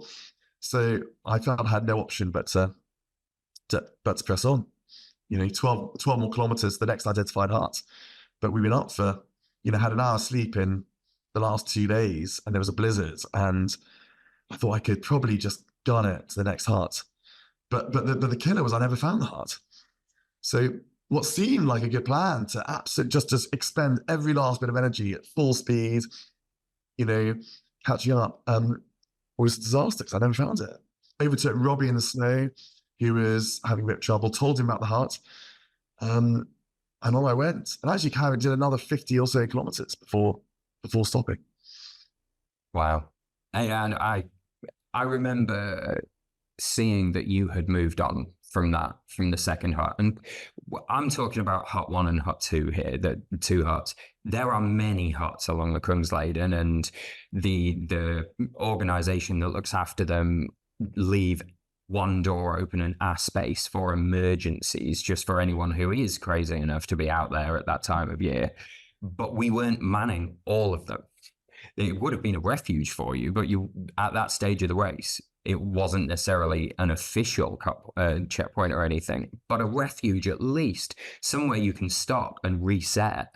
And yeah, you didn't find it. And Because of course that there's we were difference. gutted. We'd seen that you'd obviously kept moving. We were like, oh, but you made it. You just kept going. We were so happy for you at that stage, and I can't imagine how tough that decision was when you had your two teammates in front of you to go back out into the snow and force yourself to keep going. Because I get what you mean. You could have camped just outside, but at any point then, laying out in your tent, you'd be tempted to go in, right? You took that off the table. Would be a sensible middle option, I guess.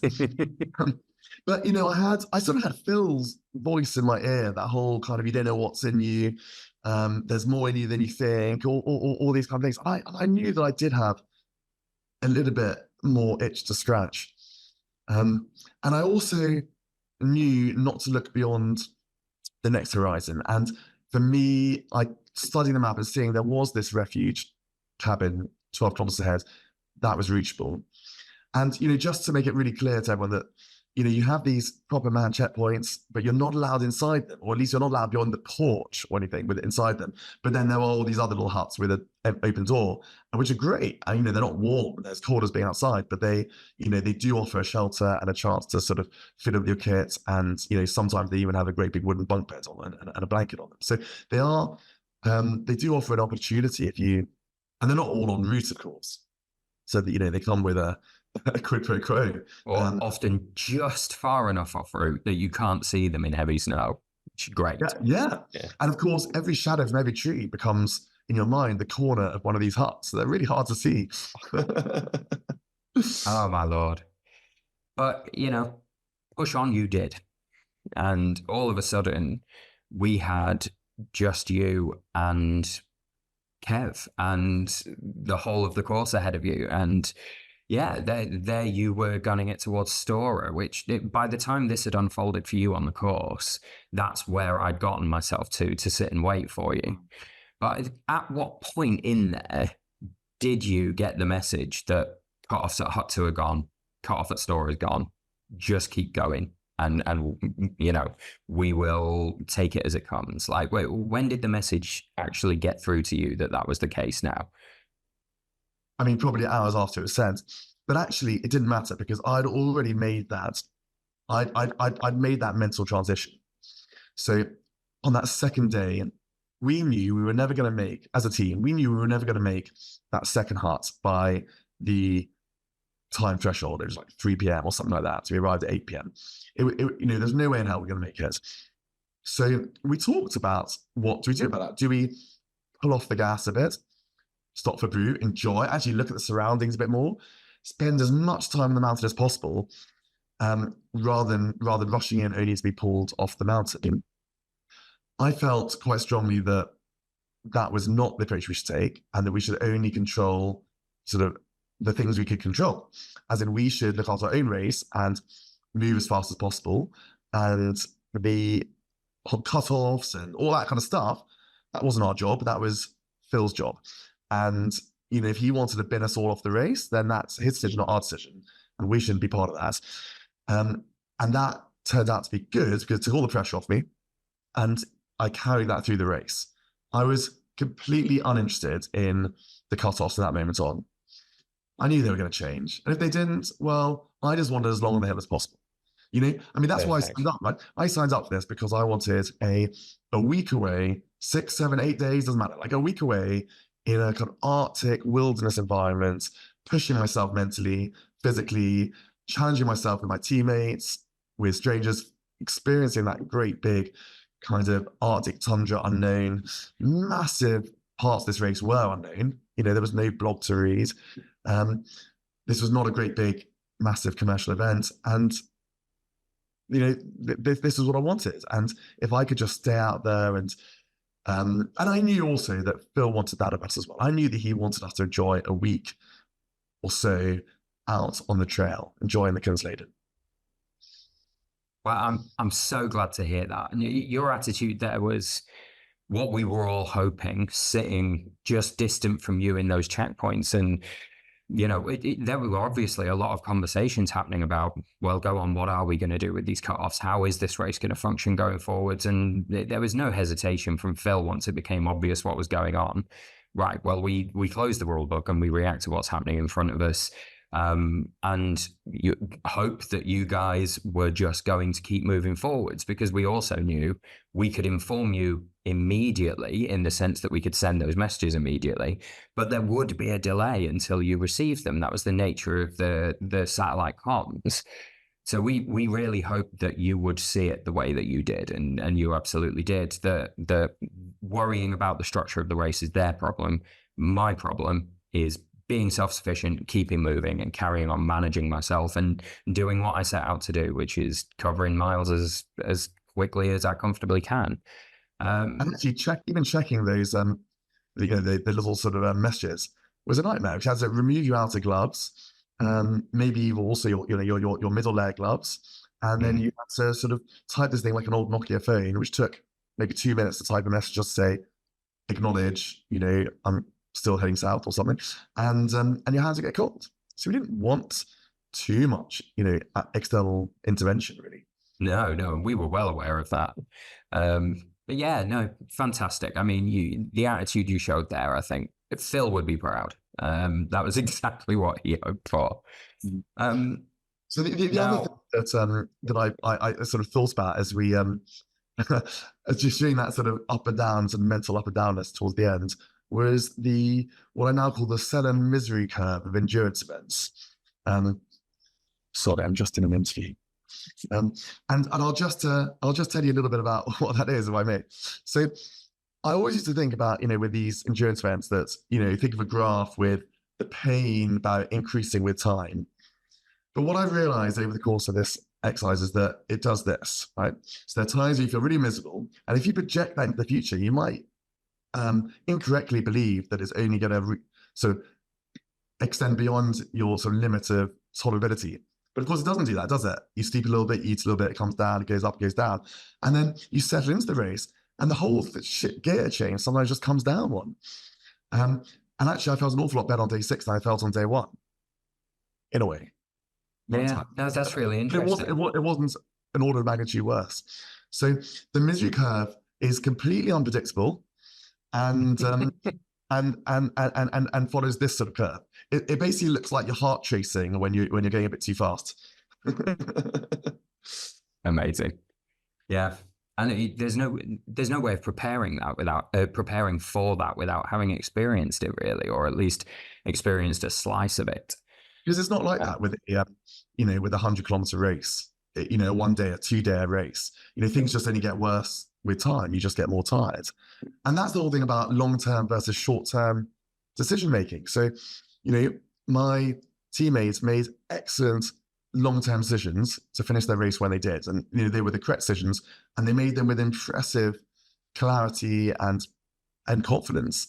But, how do you make that sensible long-term decision when you're used to running short events where it's all about grizz and emotion and just going a bit harder, and you don't know what's out there, just keep going. There's a conflict between the two.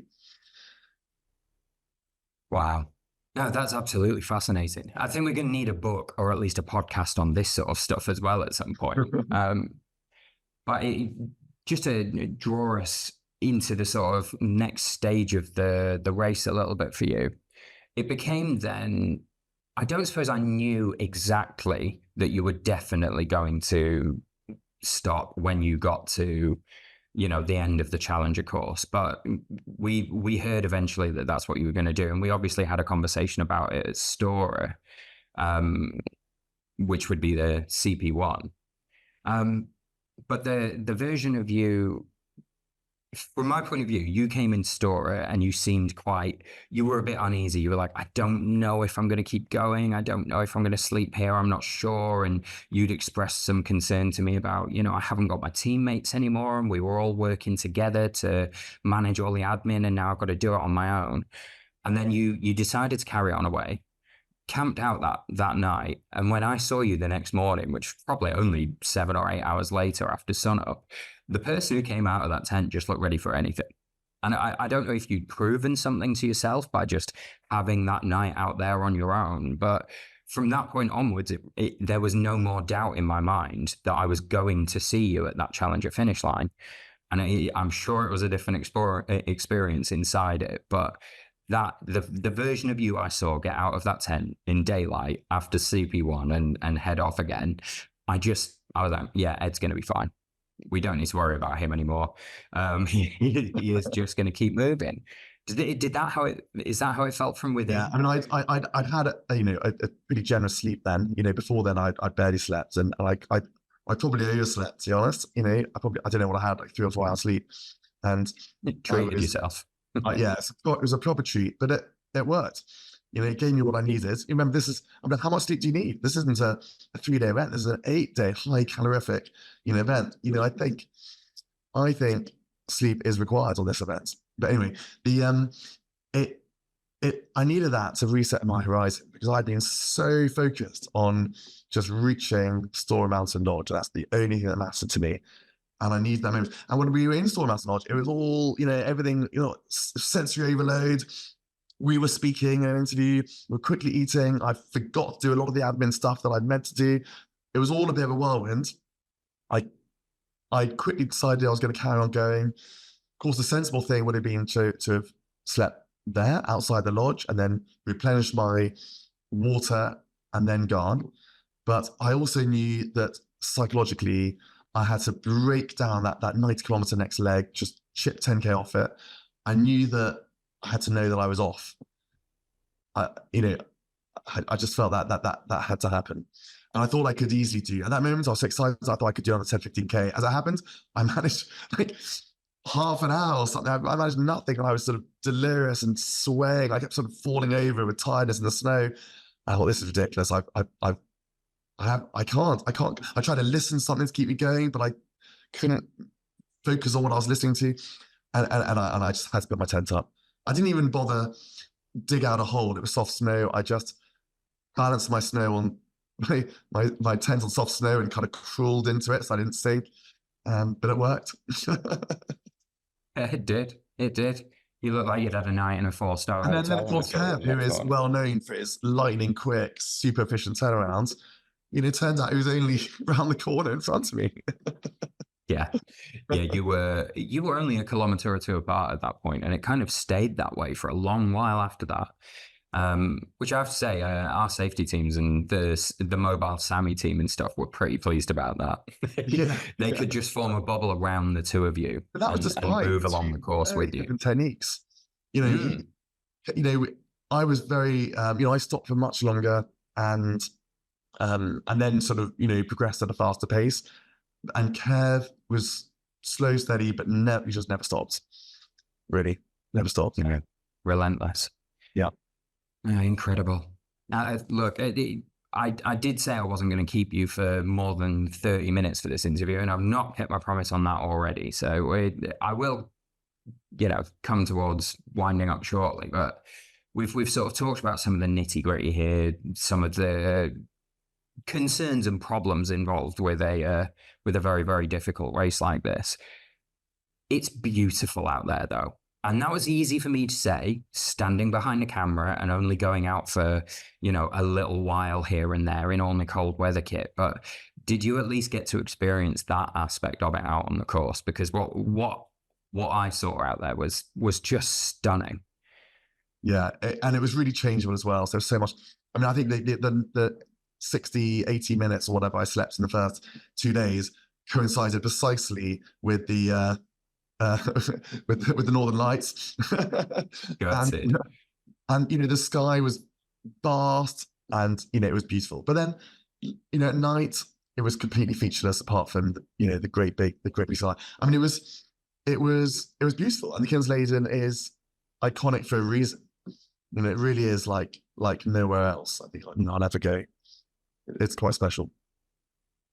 And I guess it's it's a pretty unique thing you did in a way, in that, well, in many ways, but what I'm getting at specifically is your finish line had kind of moved. We'd changed a few things. You'd decided that this is where your experience is going to stop, which is perfectly reasonable decision under the circumstances.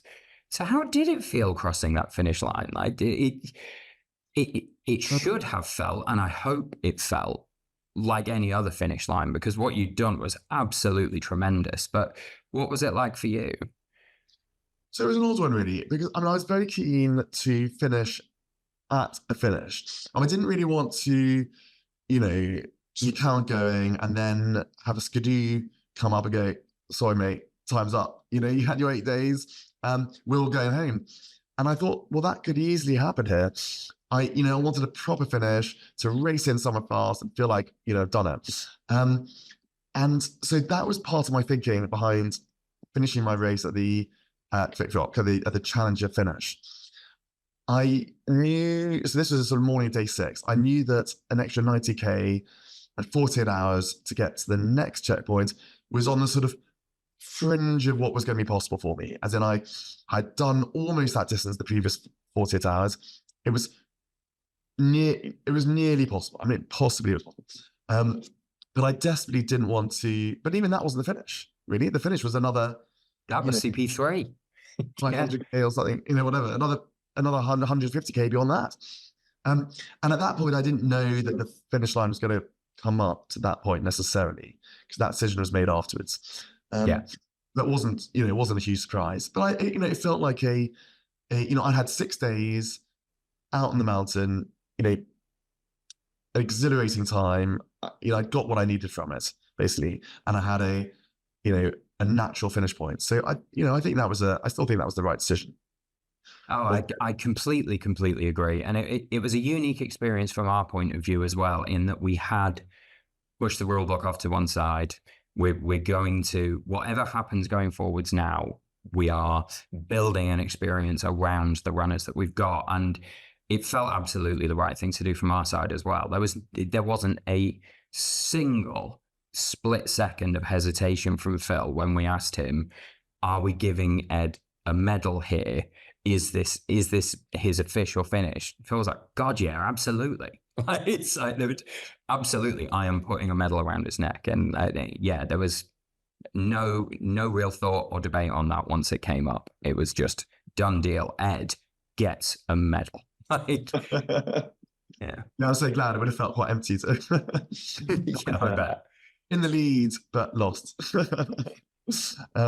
No, it was really great. We wouldn't have done that too. And also that final bit was fast. It was, it was downhill. It was the best marked, trail, the best possible gradient of the entire race. I think I slightly sort of startled people on arrival, because nobody was quite expecting me when I arrived, because... Oh, yeah, I forgot. Yeah. I arrived and sort of walked into the hut by myself. Hi, guys. You flew through that last few kilometers. The last warning I'd had was Ed is about 2 hours away. And then it felt like I had a cup of tea and then you were there. It was, well done. Whereas coming to the first checkpoint, there's a lot. So, it's like a sort of London Marathon finish. Oh, wow. Well, there you go. Expecting the unexpected. Right. There was a lot of that going on. Well, look, from our point of view, we loved that you carried on. We loved the way in which you went about it. We loved those tough decisions that you made and deciding to carry on anyway. And from our point of view, it really felt like you were getting something positive out of being there. And I don't think any of us could have asked for anything more than that. So, from our point of view, and from mine, certainly, thank you. Thank you for what you did. We genuinely mean that.